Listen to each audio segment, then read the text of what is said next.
Doc Loves the Kids, a local Kitsap County nonprofit organization established in 2015, whose mission is to provide activities, programs, and community support for at-risk youth.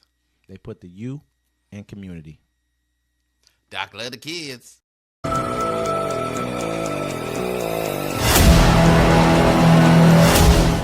Welcome to Uncommon Courtesy. We give you the courtesy of conversation. That's uncommonly spoke of. I'm D-Mac. I'm Wesley. And this is the show. Hey, don't forget to like, listen, subscribe. Thanks to all our viewers, everybody that checks us out, all our new subscribers, everybody leaving. Thanks for the views. So we're just running up on people now, huh? This is what we're doing out here. It seems like it, man. I was watching this. It's kind of crazy. Vance jokes he's checking out his future VP plane while overlapping with Harris at Wisconsin airport. Republican vice presidential nominee JD Vance said he had a bit of fun Wednesday trying to catch up with Democratic presidential nominee Kamala Harris on an airport tarmac. The two shared as part of dueling campaign travels. I just wanted to check out my future plane, he joked with reporters after walking off former President Donald Trump's campaign plane and walking straight over to Air Force Two, which had landed with the vice president and her running mate, Minnesota Governor Tim Walz.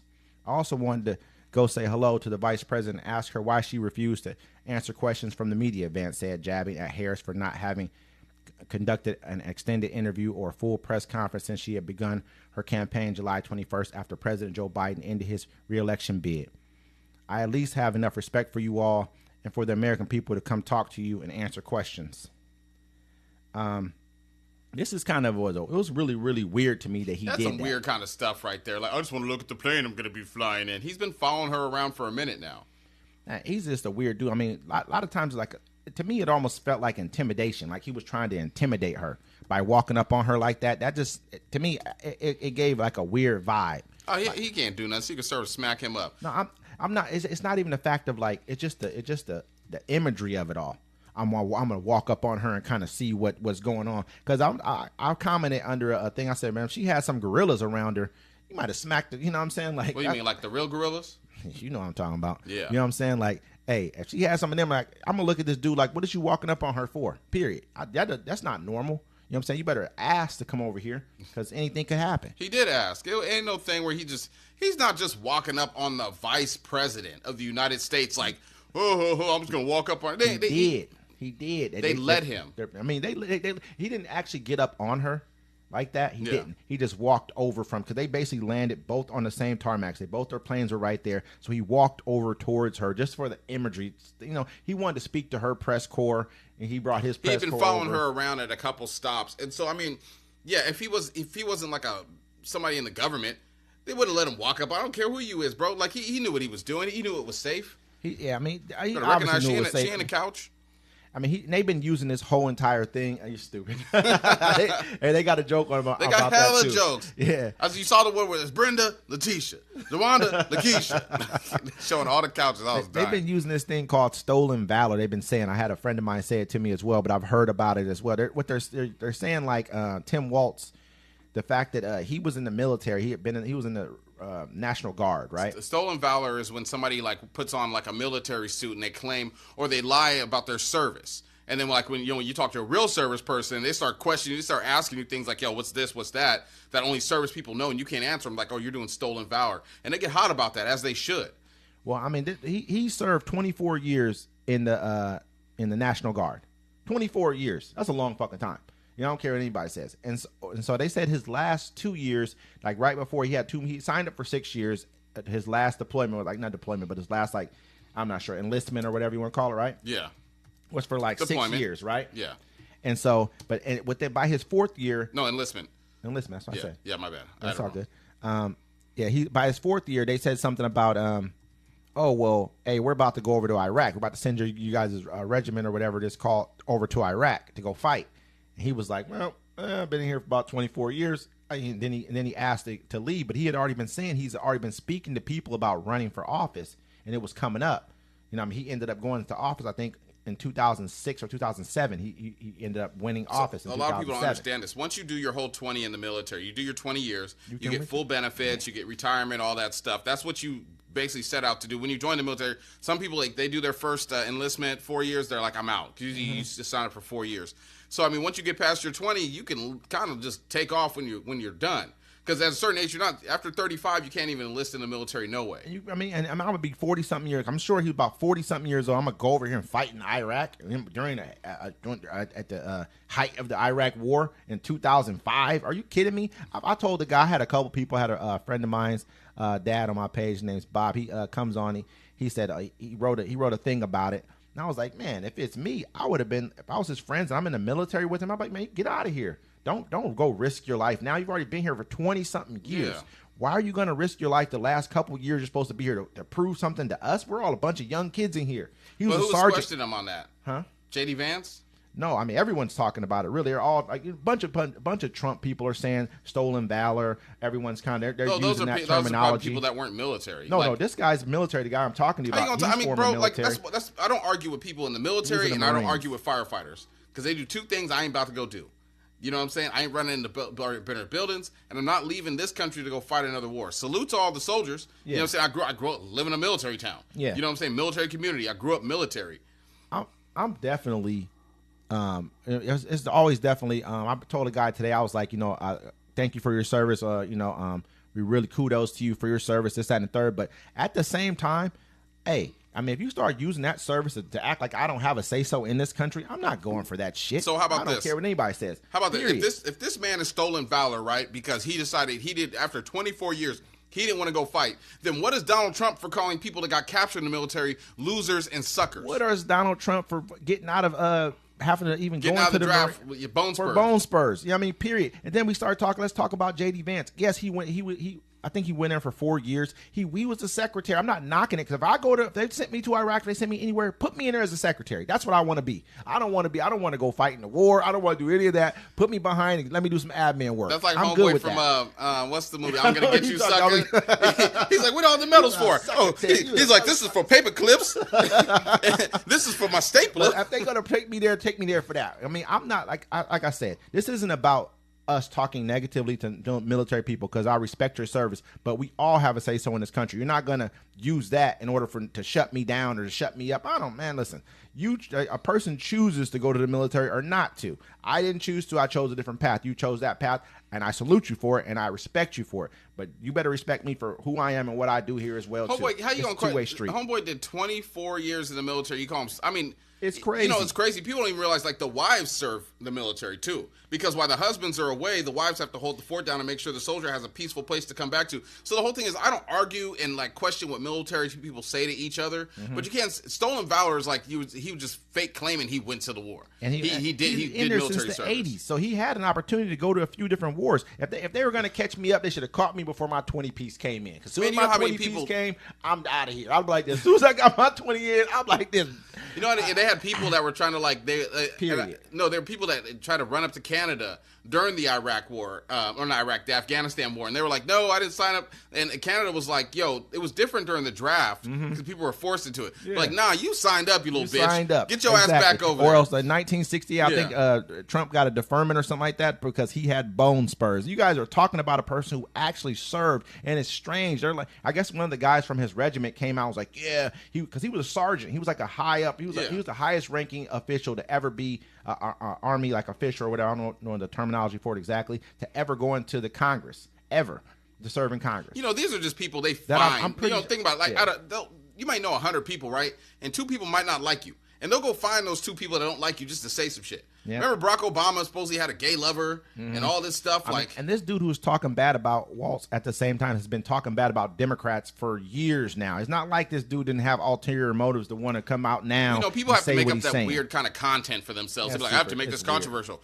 Weird. We don't. We just talk about our opinions. I mean, period. I mean, to me, like I say, I'm not going to say it's done 24 years in the military. Thank you for your service. Exactly. I feel like a military person should be saying that to him too. But this is what they do now in order to break him down because the ones who are going for Trump don't want to salute this person but they rather look at him like JD Vance is a real military person. He did 4 years. That's good. That's very good. We should salute that too. He went to Iraq for 6 months. He went for 6 months. We should salute that too. But salute this man for doing his 24 and leave it at that. We shouldn't be sitting here going back and forth about who's this and who's that. That's weird to me. But hey, that's where we're at in America nowadays. Yeah, that's kind of weird. I mean, there's a lot of weird things going on in America. I want to talk about this one. That's kind of bothering me. Autistic Florida teen sentenced to 5 years in prison after violent incident. Brendan Deppa, the severely autistic Florida teen who's assaulted a teacher aide, Joanne, went viral last year, and he was sentenced today to 5 years in state prison, followed by 15 years of probation. Jesus. In imposing the sentence in Flagler County Court, Circuit Judge Terrence Perkins said that while he was conscious of Deppa's disabilities, the teenager's February 21st, 2003 attack, which left Nadick, the teacher's aide, with broken ribs, was sensibly violent in a very troubling way. Yeah, I mean, the whole thing's like this. He's special needs. He's highly autistic, right? They threw him in jail because he's black. They beat the man. I'm gonna keep it real. He beat the shit out of him. He beat the shit out. He's a dog shit. I saw the video, man. It was a good one. I mean, I ain't saying a good but it was a bad. It was a beating. But if you look at the way he's hitting, he's not hitting her like some kid throwing jabs and stuff. He's throwing special needs haymakers. Haymakers, man. He's probably, and he's a big kid. It's probably he's big strong. And he's probably like, I mean, as a person that's worked with special needs, yeah, people, me too. I have in my life, and they're strong as hell. Some do violent shit, but they don't ever go to jail for it. You don't throw them in jail. You put them in a facility. You put them somewhere that they're taken care of by themselves. I'm hoping that's where he's going. You know what I mean? I'm hoping that he's not going to jail. I'm hoping they're just saying he got 5 years. In prison. It sounds like it, don't it? Because I mean, a 5 piece and then 15 years probation, like. But he did go crazy on it. He needs to be in one of them houses where that's what they give him. But why is he even in school, man? I understand they put state prosecutors tried Deppa, 17 at the time of the attack, as an adult, charged him with aggravated battery on an educational employee. The case has raised concern among some parents of special needs kids. Stephen Farney, a local Flagler attorney who's father of one such child, said that he worries what precedents the case will set for autistic teenagers who have a bad day. It's a horrible precedent. Horrible precedent. You can't. I'm telling you. It's horrible. That's what I'm saying. That's why I brought the story up. You don't throw special needs kids in jail. This is Florida, right? Yeah.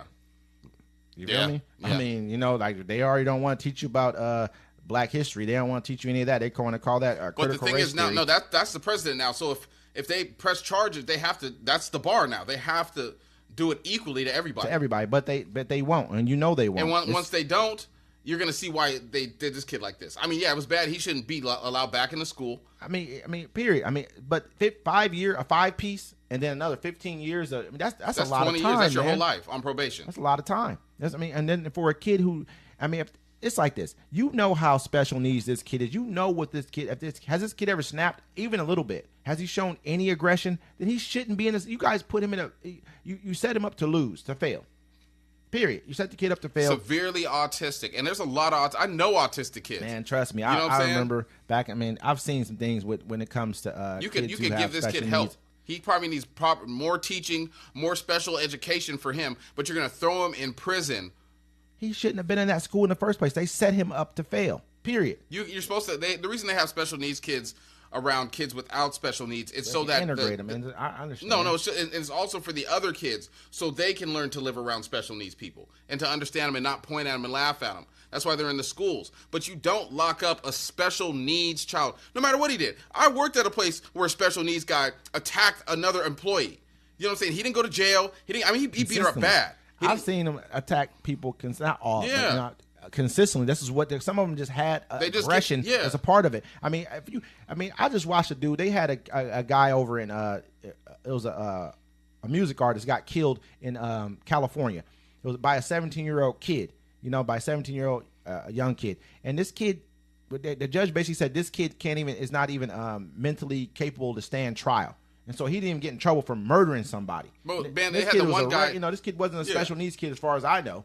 They had the one kid. They had the one guy in Texas. Remember, he was he was driving drunk.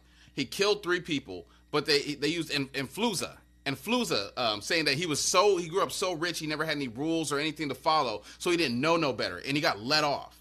Wow. And then he got caught drinking at a party. His mom emptied the bank account or took like $40,000 out, bounced to Mexico with him.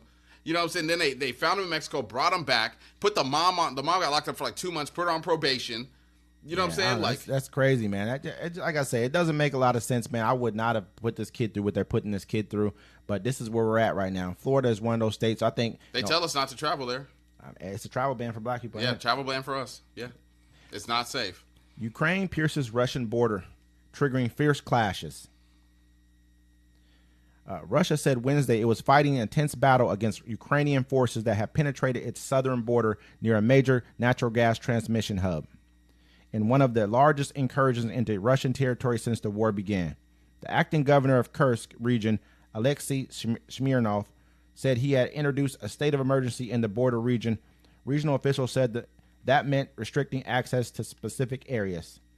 Russian health minister said 31 civilians, including 6 children, have been wounded. Smirnov said on Tuesday that 5 people have been killed. No information on military casualties was available. Russian National Guard said it beefed up security around the nearby Kursk nuclear power station and its 4 reactors. I mean, this is a pretty big deal. You should have seen the the footage they had on it. It was this is the first time that I can remember in here that they're actually taking the war to Russia. They've bombed inside of Russia, but they hadn't actually sent troops inside and let off any kind of missiles or anything like that inside of Russia, as far as I know. And this is a broader strategy for them, which has really helped them out. You look at what they just did over in Africa, in Mali, where they sent down Ukrainian troops that are giving intel to militants in Mali to fight against the Russian-backed Mali government they have in there, which is kind of stretching Russia thin. Another thing we're going to talk about here soon is just the Iran side. Putin told Iran as well, hey, we don't need you guys doing too much over in Israel because we don't really have the firepower to be sending y'all. They're asking for firepower, but they're like, man, we don't really have it. This is it's a part of a broader strategy to kind of stretch Russia a little bit more thin than what they've been. They've been able to just sit back and lob missiles because in the beginning, Ukraine couldn't even send any foreign weapons or any foreign bombs or anything into Russia. It had to wait until they crossed the Ukrainian border. Had to be defensive moves. Yeah, that's it. And now since I want to say since March, they've been allowing, hey, go ahead and just send stuff over. So now they're just bombing everything right now that they can, which makes a lot of sense to me, man. Me personally, they should have been letting them do this from the beginning of the war. They wouldn't have gotten this far inside of Ukraine. You know, it's crazy. I sit there and I think about that. As much conflict as we have around the world, we don't get touched in this country. You know why, right? I mean, this is all part of the big thing we all talk about. Don't give Ukraine weapons. This is why, because we keep wars away from us. You fight that war over there. It's you better keep that in your yard. You know how you tell your neighbor that all the time. Your parents say that to people. This is what we do this for. People want to talk about we got money for everybody else, but not money for us. When you give money to somebody else, this is like what Kamala said about black people. And they're when she said that, basically that she's not going to do anything that directly help black people. She said, if I help one black family, that will help all Americans.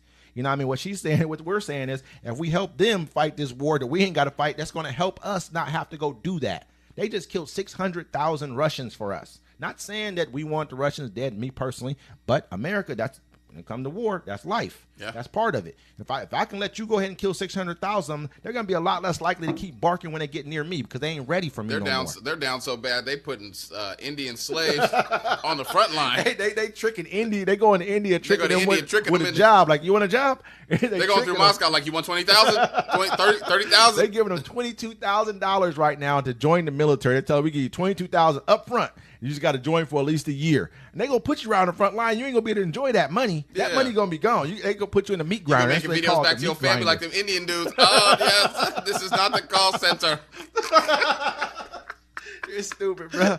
That's real, dude. You're stupid for that one. But let me say, Putin asked Iran to avoid civilian casualties in Israel.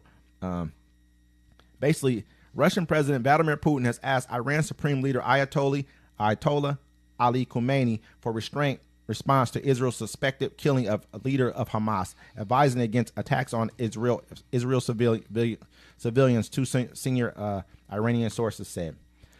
The message, according to sources, was delivered on Monday by Sergei Shoigu, a senior ally of the Kremlin leader, in meetings with top Iranian officials as the Islamic Republic weighs its response to the assassination of Ismail Haniyeh. You know what I mean? This is like I said, this kind of goes along with what we were talking about before, because I mean, they're basically Iran's like, hey man, we need missile defense shields, because they just sent in. They don't know if that they really are trying to say almost in Iran that they believe that was a drone that hit that place. Yeah. They're trying to say that they're lying. Because all the new messaging about them being able to plant the bomb.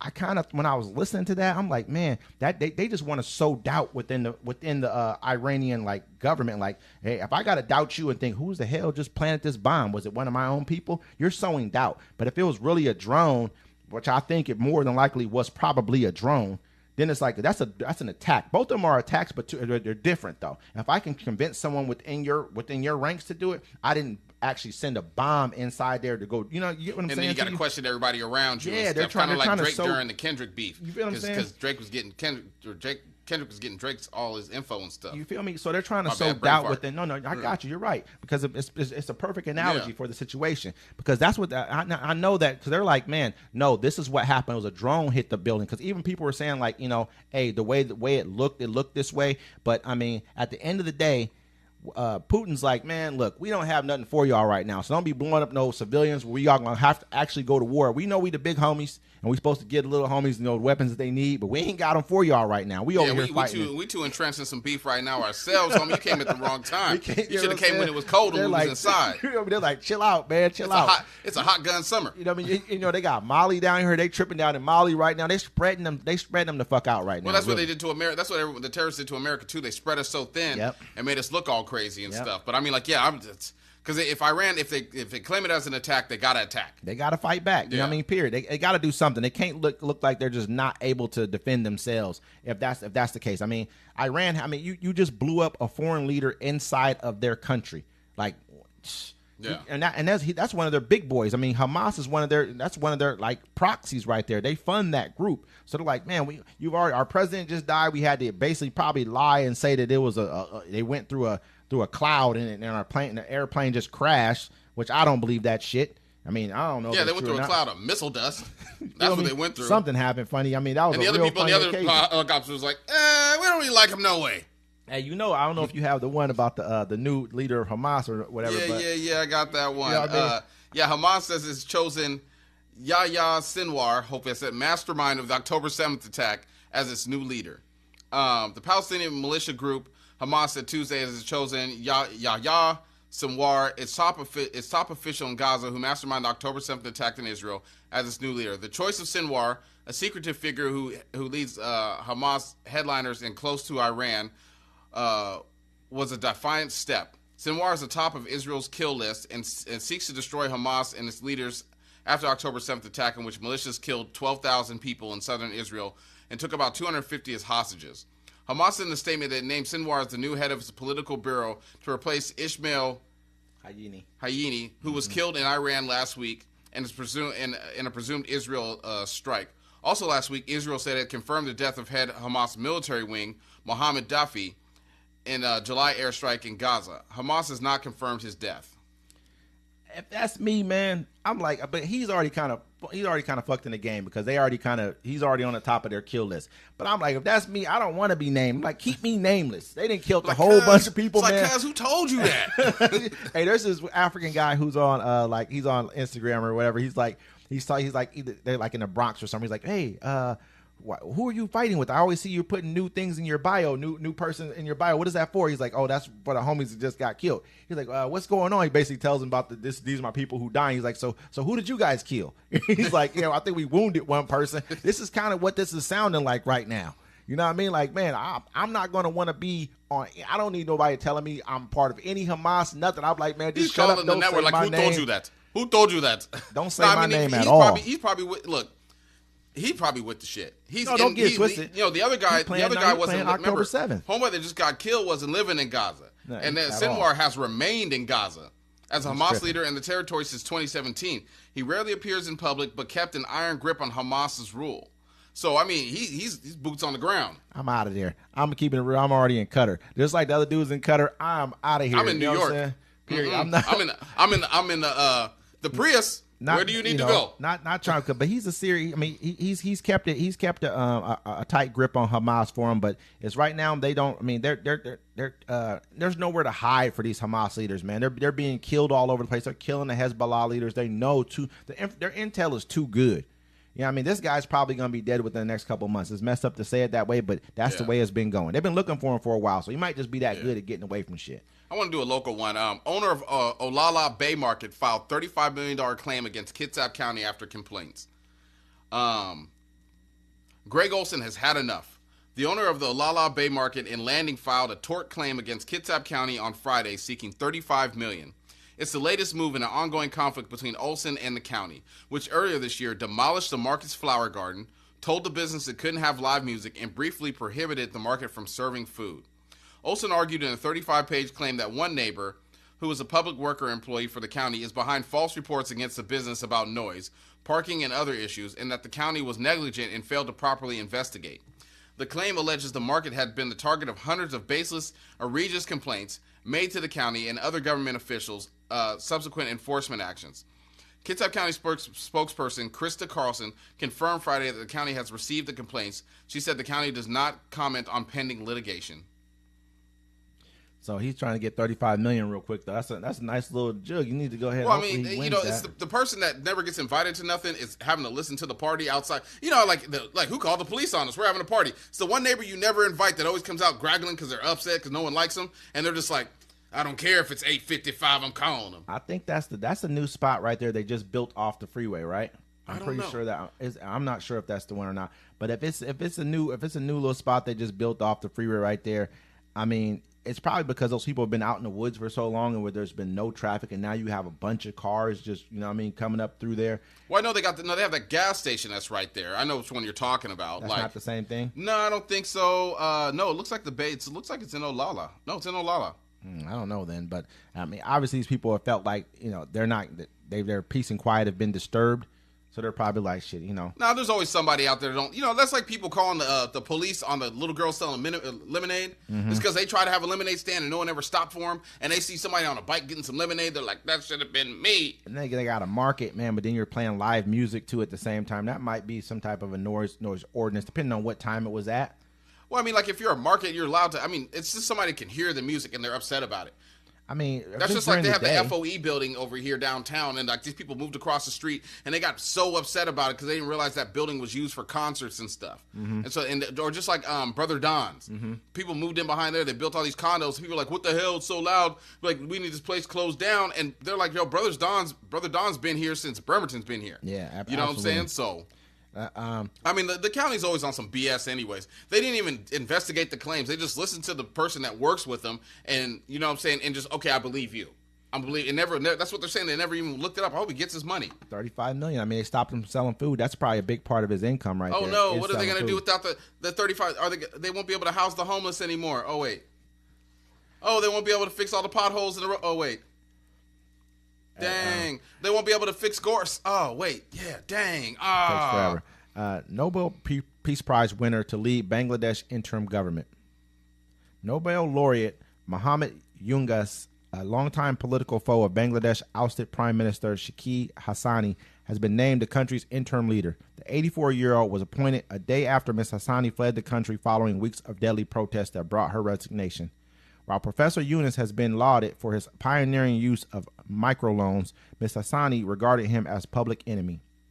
He is currently on bail, appealing against a 6-month jail term in what he has called a politically motivated case. Students who have led mass protests that unseated Ms. Hassani refused to accept a military-led government and pushed for Professor Yunus to lead the interim administration. When I'm looking at this, when you kind of look at this guy, Yunus, he actually speaks really, really good English, man. Like to the point to where I was like, man, where are you from? I'm not sure what language they speak in Bangladesh, but it's probably not English. So I'm like, you speak perfect English around here, man. Who put you in power? How are you the next day you ready to go? He ready to go. something. I mean, That's like that movie Body of Lies, I think it was, with Leonardo DiCaprio and Russell Crowe, where they were in the Middle East, and Leonardo DiCaprio's talking to one dude. He's like, yo, they want me to blow myself up. He's like, I speak 5 languages, and they want me to blow myself up. no, but I'm he was saying, crying, like, then got on the bike, got killed. Like, yeah, that was a good movie. She got him out the country for a reason. They've been having problems with Pakistan because Bangladesh used to be East Pakistan. Then they kind of rebelled. You know, her dad, Hassani's dad, is the one who helped rebel the country away from, get away from being Pakistan, and then they became Bangladesh. He was murdered.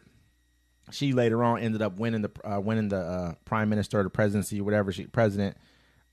Later on down the line, and now they've ousted her. But this guy's on bail. So obviously, and she named him a public enemy, and so now he walks in the day after she leaves, and he's already president. Yeah, bro. Somebody think about, put him in. This is a placement play, man. Nah, they was probably tired of her shit for a minute. I believe it too. Yeah. But I mean, she had done a lot to kind of stabilize that nation from where they're a very young country, and they have a huge population, man. Like but you know, I mean, Bangladesh. just add to it, Bangladesh Supreme Court Bar Association urges India to arrest her and send her back to Bangladesh. Please arrest Shaki Hassani and her sister, Shaki Rihanna, who fled the country, and send them back to Bangladesh. So I mean, but they say she has killed many people in Bangladesh during the protest. No, but what it is during the protest, what she asked for was the government to put down the protesters. I mean, because when you have this is the same thing as we've been talking about all over the world. When they have these protests going on, there's always an outside agitator. I'm not saying that people were just agitated that much to where they didn't see their true reality. Reality is their reality. They're going to fight back because of whatever they're not getting. Yeah. That's how people are. You know what I mean? But I don't know. It just seems weird. Now you got an English speaking. This dude, I mean, listen to me. When I say perfect English, I was like, man, you sound like you live in England right now. That's how good English he's speaking. Well, I mean, they were colonized by the English. I think that's true. I mean, but it's Pakistan. No, they weren't. That's India. India was. But it's close enough. But what I'm saying is he speaks perfect English. That's like you live with these people. That's not close enough, so it's the same thing. It's like, I'm not saying the people are close. I'm talking about the proximity of the countries, pretty much. Every time you see Bangladesh, all I hear is a milli.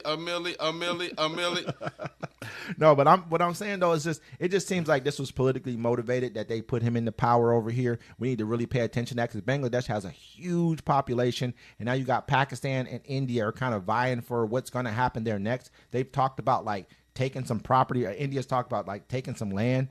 You know what I mean? Like, hey, since it's open like this and they're kind of all out of sorts, they're talking about taking land, so we need to pay attention to that. And we have one more quick one. Over in Thailand, Thai court disbands popular opposition party over its royal reform campaign. Thailand's top court ordered dissolution of the nation's largest opposition party for violating election rules. In the verdict that risked igniting fresh political turmoil in the Southeast Asian nation. The 9-member Constitutional Court unanimously ruled that the Move Forward Party poll promised to amend the Lease Majesta law, which protects the royal family from criticism, violated election rules. The court has banned its top executives, including prime ministerial candidate Pita Lamajara and opposition leader Chawat Tulutan, from political activities for running for political office for 10 years. Damn. Yeah, man, that's what they do. It's crazy over here because this party, the Move Forward Party, they're saying like a college-led party, like a younger party, and basically this is still like a royal kind of led kind of government, really. Yeah, like a monarchy. The monarchy, exactly, perfect. But they still have, then they have you got your presidents and prime ministers, all that kind of stuff. They allow a government to function there, but then they're telling you can't talk bad about the monarchy government, at all. But then the people came out and voted this party into power. Nobody thought they would. They had never had power like this, and they came out and got like 150 seats, which gave them control over the government. But then the Senate-led military was like, nope, we're not gonna let y'all have this, man. And it's been going on since like last year. It's like at the end of sometime in 2023 is when they voted on this or something like that. And they were like, look, ever since then they haven't really had a government because they came in. Now they disbanded this party and was like, okay, we're about to you guys can't even run. The top people can't run again for 10 more years. They basically, man, overthrew the will of the people. This has been going on in a lot of places. They act like they're democracies, but they're really not. And so we need to keep a good eye on Thailand. I want to travel there soon, so I don't want to talk too bad about them. They're throwing people in jail. I'm just keep it real. They're throwing people in jail for 50. So they gave somebody 50 years for talking bad about their monarchy. I don't know anything about the monarchy over there. They could be great people. You know what I mean? So I just want to keep myself a little bit neutral on that front. But we do need to pay attention to this because this is something serious. This is democracy at work, and sometimes it works and sometimes it doesn't. Yeah, and we'll see you guys next time here on Uncommon Courtesy. We'll keep you up to date.